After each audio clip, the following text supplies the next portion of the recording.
Happy New Year, everybody. It is the Week 17 edition of the Gridiron Gals. It is me, the NFL chick, and my sis, pigskin loving lady. And we have reached the end of the regular season for the 2009 NFL season. So that means it's a lot of teams in the playoff hunt, a lot of teams looking for other teams to lose so they can be in the playoff hunt. It's extremely interesting right now. Let's talk a couple about, the AFC playoff picture. It's really dim right now. The Ravens and the Jets just need to win and they're in. But you have the Texans, Steelers, and Broncos knocking at the door, waiting for somebody to lay down.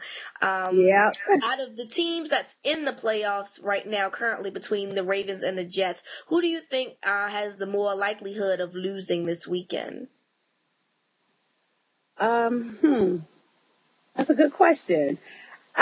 Well, this is what I would say. I think both the Jets and the Ravens will win, but I think about the fact that the Oakland Raiders have been playing very well, and the very fact that they upset the entire state of Pennsylvania and beating both the Philadelphia Eagles and the Pittsburgh Steelers this year in Oakland. So it makes me wonder about the teams traveling from the East Coast to the West Coast and then playing that late game. So, if their defense step up to the plate and try to, contain the Ravens offense, then you might see, I don't think about an upset, but you might see a good game.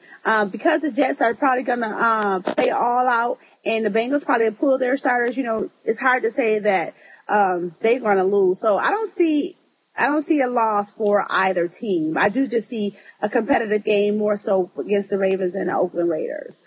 The Ravens and Oakland Raiders, yeah. I'm not really, I think that the Ravens will win, but I think I would be a little bit more concerned if Bruce Gradkowski had played because he showed up and he's played very well. Charlie Fry doesn't scare me. We've already played Jamarcus before. He didn't scare me then. He doesn't scare me now. So I think we got a big break in Bruce Gradkowski having bad knees right now because if he didn't, I think we'd be in real serious trouble. But I agree. They still have good players on defense, and I think they'll play well to try to be the spoiler, but I see a win as well.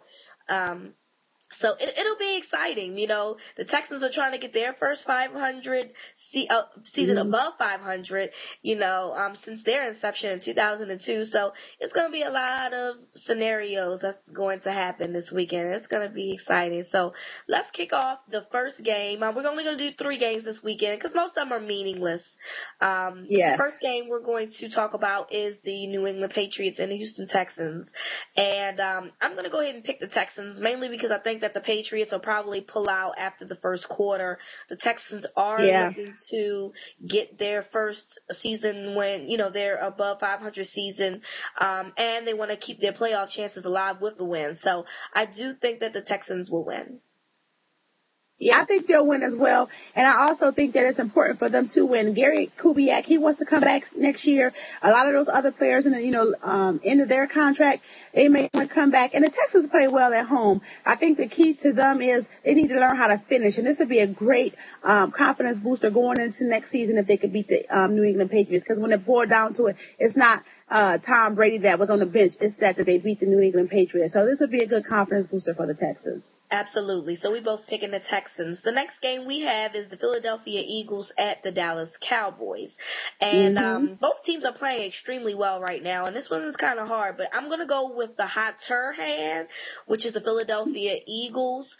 I know that the Cowboys have played well in December. They've kind of shaken off that whole, mantra that they can't play. But I just think that Philadelphia is playing exceptional football right now. I'm going to go ahead with the Eagles.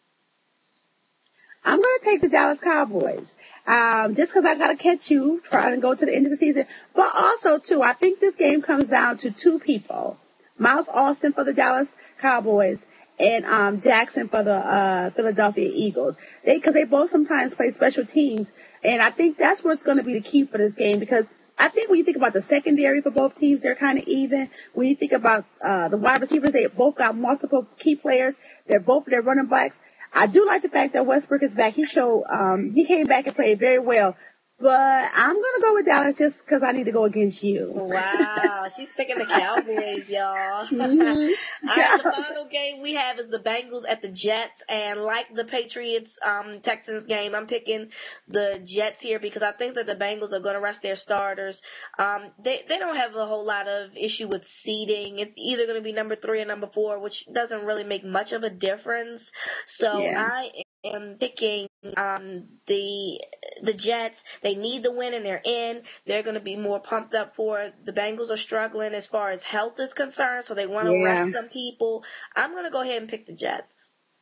Yeah, I'll pick the Jets too, even though I'm not happy about it because I don't think they deserve to be in the playoffs because the Colts felt like gifting them this year. They got an opportunity to be playing for January. And also too, I agree with you. The Bengals are so beat up, especially on defense. They definitely got to get their core players ready for the first round, which may be possibly against the Jets. So you also don't want to come out and show them everything you got. So I'll pick the Jets in the win over the Cincinnati Bengals as well. Rex Ryan needs to send Jim Caldwell and Marvin Lewis like fruit baskets, gift cards, thank you cards, whatever, because he seriously got a pass. He's getting a pass to get into the playoffs. And I mean, all the way through. Seriously, it must be nice. So, hey. Yeah, but when you think about that, that makes me think when you get to the playoffs, are you seriously going to be ready for your competition? I mean, I know it's the NFL and everything goes 50-50. You got a chance to win and a chance to lose.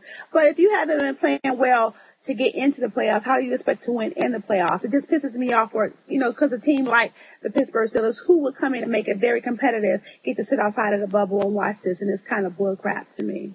I agree. I mean, Sanchez is going to probably be a decent QB, but to me, Sanchez is not Flacco, and Ryan is doing similar to what the Ravens did last year, but I just don't think that Sanchez has Flacco-like ability, so, hey. Congrats to the Jets if you get in, and we're not hating, we're just saying what it is, it is, you know what I'm saying? We're just saying what everybody else is thinking. Exactly. So, with the end of the 2009 NFL season, do you have anything that stood out for you as far as the season was concerned? Any memories, events that happened? Yeah, unfortunately, they're tragedies. And the death of Steve McNair, I could just remember where I was when I got the notification that he had been murdered. And that's what just comes to mind because every Sunday, whether I'm watching Tennessee or Baltimore, I think about him and what he meant to the game, and the fact that there's a wife and 2 children that's missing a loved one due to some very unfortunate circumstances. And then you had that following up with Chris Henry's passing. So, that just kind of marred the season for me to have to bury 2 young men so early on in their lives. We wish them to rest in peace, and we just hope, that their family is taking the proper precautions of being able to grieve through them in their time of loss. So, for me, my memory is the Titans. I mean, I really expected big things from them, and they started out 0-6, even with Chris Johnson running the ball as well as he's been all season.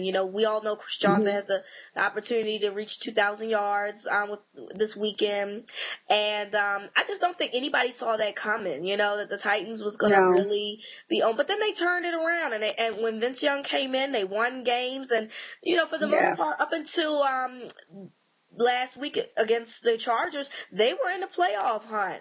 And that's the thing that I love about football. A team can be, lose some games and then they can win some games, and then in the end, they still have a chance to make the playoffs. So I don't think anyone expected the Titans to come off as flat as they had in the beginning of the season, but they really turned it around. I think they saved Jeff Fisher's job, and I expect them to do big things next season. So that's the thing that I love about football. You can be bad and then you can be good, in just a matter of a month. You said save Jeff Fisher's job, but, had it not been the owner pushing for Vince Young, we probably would have seen Kerry Collins. So I'm actually interested to see if he'll actually be there next year because there's been some talk about him possibly wanting to go to Dallas. That star, it brings everybody's attention to the center of their field.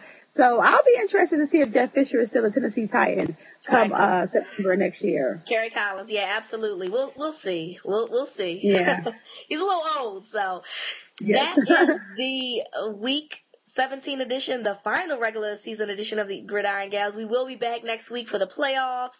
We'll get to see, we'll talk about Black Monday coming up and everything. So stay tuned with us. We're glad you enjoyed the season, and we hope to see you next week. Happy New Year, everybody. Happy New Year.